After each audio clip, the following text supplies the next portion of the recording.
This is Undaunted.Life, a man's podcast. I'm your host, Kyle Thompson. Let's get into it.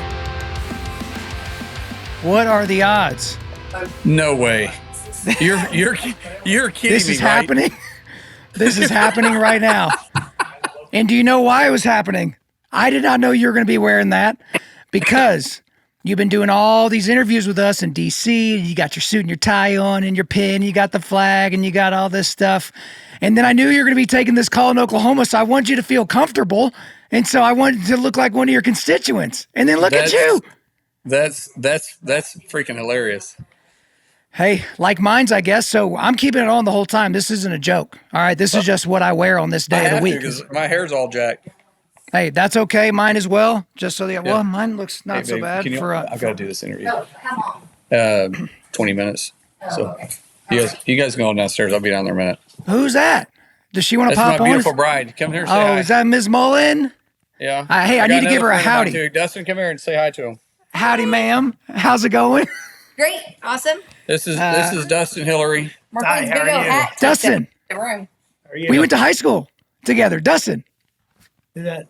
Kyle Thompson. Oh, Kyle Thompson. Oh, yeah, we went to junior high and high school together. Junior and high school together, man. What's up? What happened? You guys all have red hair? Yeah. Hey, don't start with all that. Me and him. Don't start with all that, Markwayne. All right, that's some nonsense, okay? We got business to tend to right now. I've never okay? seen him in a hat before, and he looks stupid. Yeah, I don't know if I'd look stupid. No, Yeah, he doesn't He look looks stupid. He looks like a real cowboy because a real cowboy got me this hat, okay? And Kyle Lucas, shout out. I just want you to know, I've raised him better than this. I just want to let you know, He needs to be nice. a real cowboy got with this hat too called me.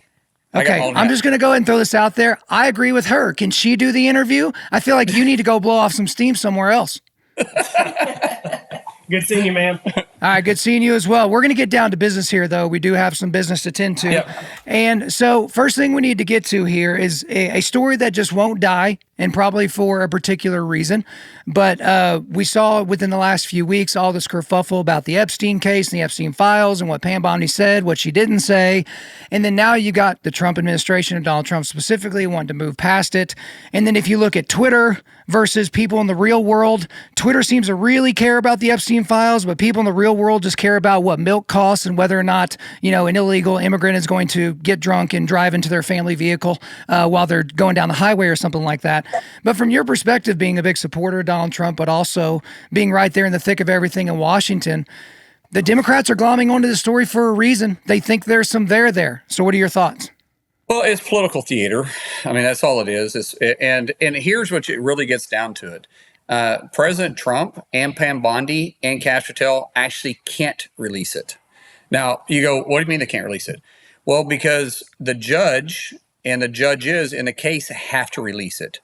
So let me just back this up. For instance, this resolution that I put forth yesterday and the resolution that I objected from the Democrats yesterday, which is people are, saying I'm protecting a pedophile, all this stuff. And I'm like, no, we actually put through a resolution too, calling on the judges to release the information except for the victims, allow the victims to stay protected.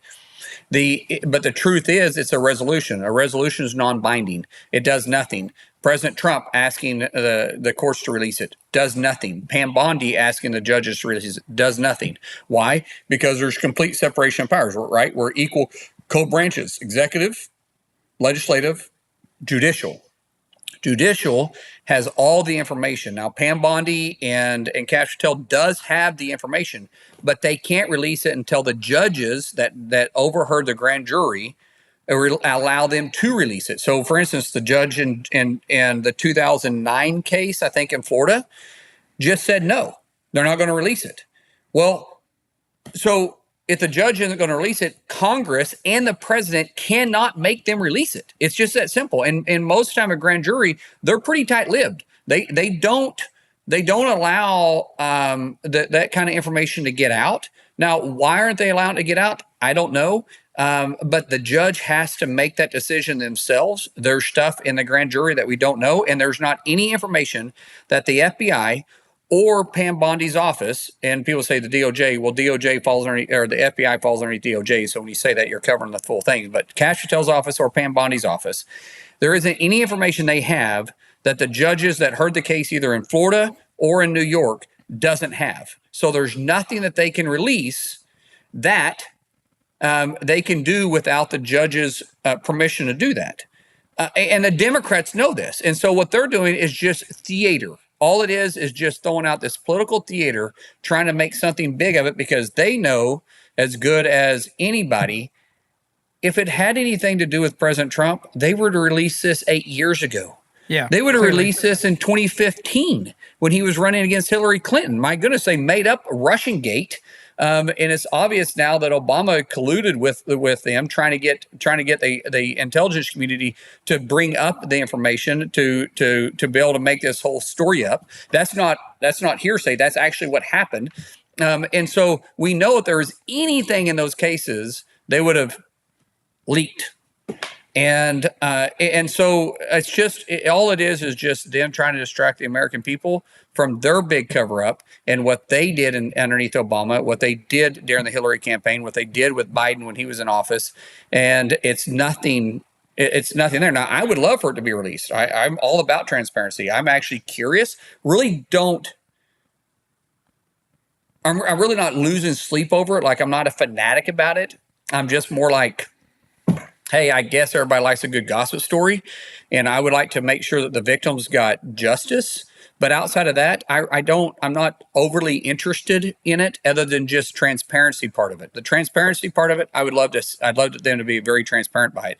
But as I said before, the president, Pam Bondi, and Congress cannot force the judges to release this information. The judge that heard the case has to decide if they're going to release the information or not. Well, and the one thing that I think is very interesting, it's almost the main point, which is if we had access to this information for the 4 years of the Biden administration and Trump was in it, or any other big Republican donors or anything like that, there's not a scenario in the world where they don't release it, as you mentioned. And so that's the thing that Democrats are answering for right now, is you seem really, really interested in the story when you weren't interested in it at any other point in history. But you also bring up how the Director of National Intelligence, your friend Tulsi Gabbard last week, released a press release called New Evidence of Obama Administration Conspiracy to Subvert President Trump's 2016 Victory and Presidency. Now, a lot of people have kind of talked about this, about the information that was in there. Everyone's kind of giving their legal read of the situation, even if they're not attorneys. But the thing that DNI Gabbard said is that this constitutes treason, that these things are treasonous activities. The issue that I have right now, because we don't know anything yet, is treason is an actual legal standard, has a legal standard, and comes with a charge, okay?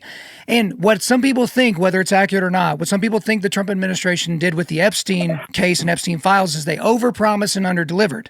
Same thing with this. You have Republicans that are like, oh, great, they're going to march Obama out in handcuffs. They're going to march all these people out in handcuffs. So for me, it's like, if you use the word treason and then these people don't go to prison, then this seems like political theater. So help me understand this story. Okay, let me unpack that for you. I'm going to make this pretty simple, as simple as I can. First of all, you don't know what you don't know. And Cash Patel had never been director of the FBI, and Pam Bondi had never been the attorney general. With that being said, before they took their office, they said that they were going to release the files. I bet you when they got in there, they realized, oh, wait, I don't control my files. The judge that heard the case, I gave all my files to that judge, and I have copies, or I maybe got the files back, but they're locked up, meaning that they can see them, they can read them, but they can't release them until the judge releases them to be able to release them, because every bit of information the FBI and Pam Bondi's office will have would have been heard, as I said, by the grand jury. So they probably thought they could until they got there and they looked at it and go, oh, crap, the judge has to clarify this. That's one. Two, let's talk about Obama and treason. Treason in the office of the President of the United States applies to one thing: impeachment. You can only be impeached: treason, high crime, misdemeanor. Those are the three things that you can be impeached from. Impeaching a president that's not in office doesn't exist. And this would have taken place while he was in office, and so he would have been exempt.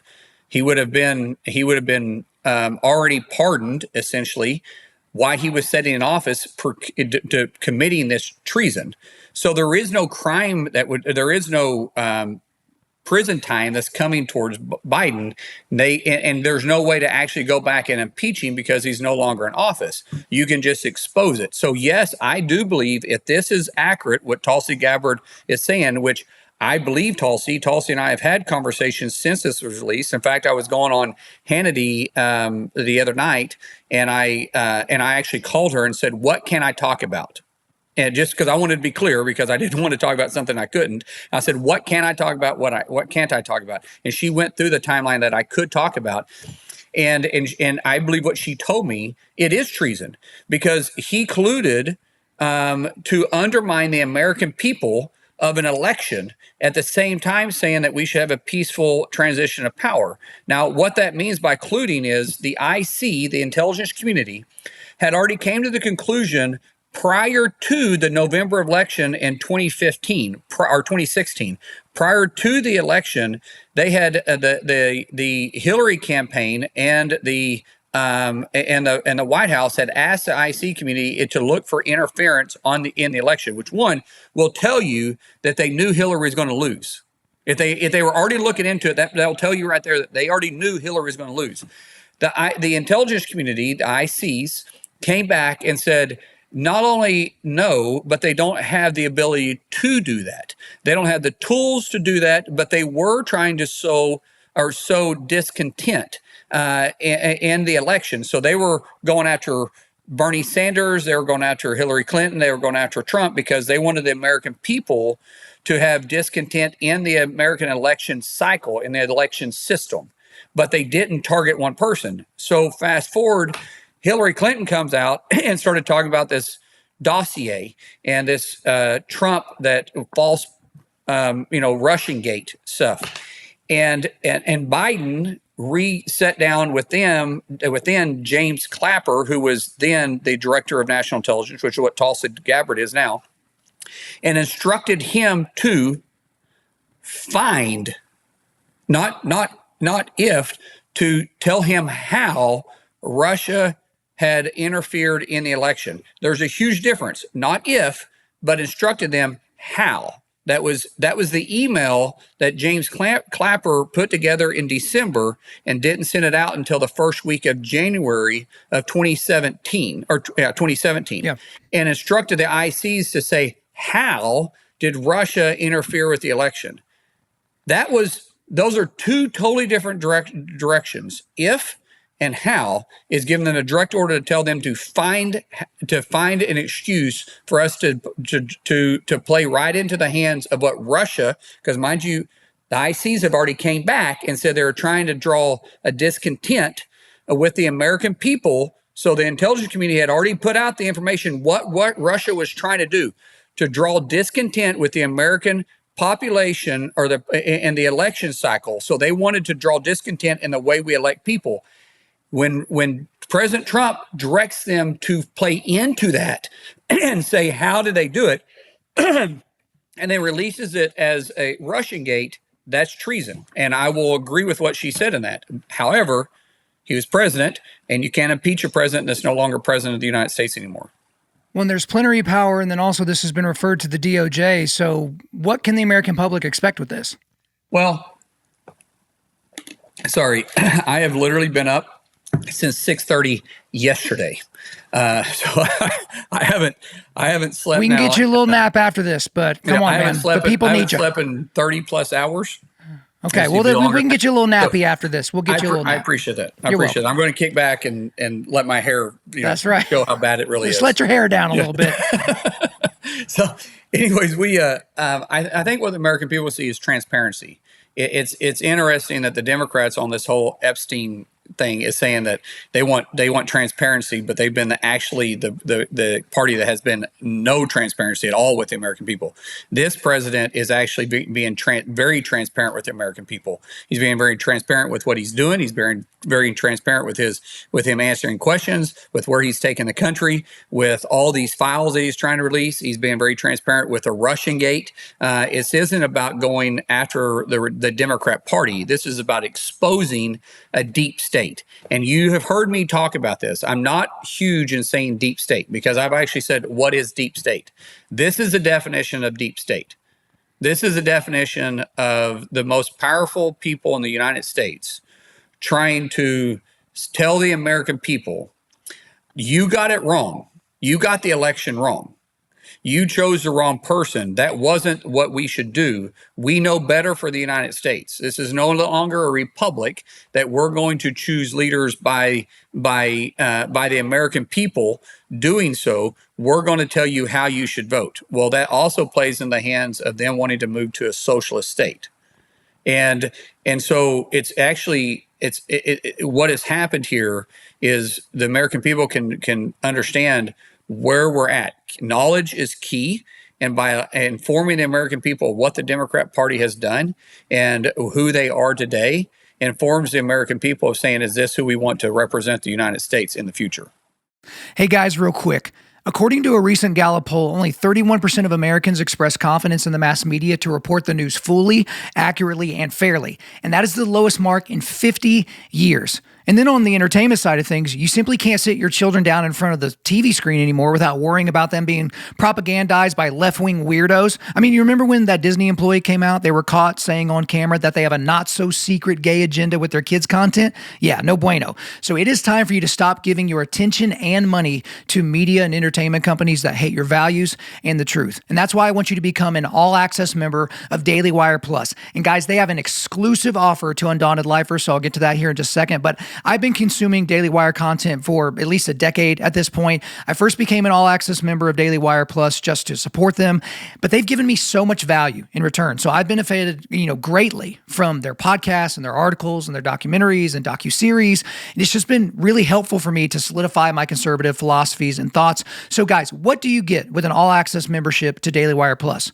So you get live Q&As with Ben Shapiro, Matt Walsh, Michael Knowles, Jordan Peterson, and more. You also get groundbreaking documentaries like What is a Woman and Am I Racist? You get the entire Jordan Peterson library, so that includes his Exodus and Gospels series, which were just spectacular. And also you get full uncensored access to all of the Daily Wire podcasts. You get complete access to every article on dailywire.com, full access to BentKey. So that is their children's TV show and movies app that has all the content you want, and you're not going to have to worry about them trying to turn your kids gay. You get two leftists, tears, tumblers, and you get a whole lot more. Guys, it's time to get your content and news from a conservative, patriotic company.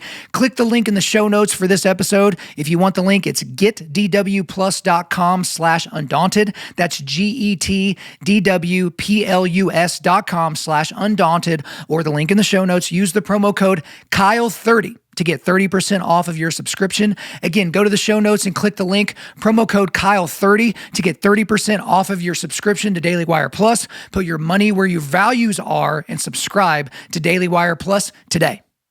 All right, last topic here. We need to get into this because we're recording this on the previous Friday. It's coming out on Tuesday. But this week, which will be last week for everybody listening to this, Donald Trump decided to make a little bebop over to the Fed. And so he went over there and he got to hang out with Fed Chairman Jerome Powell for a little bit. A little bit odd. The first time a president of any kind has gone over to the Fed in person since 2006. And that's when Bush was there for Bernanke being sworn in, those types of things. So he's putting a little pressure on Jerome Powell. And I don't think anybody is suggesting that we need to have the Federal Reserve underneath the powers of the president or anything like that.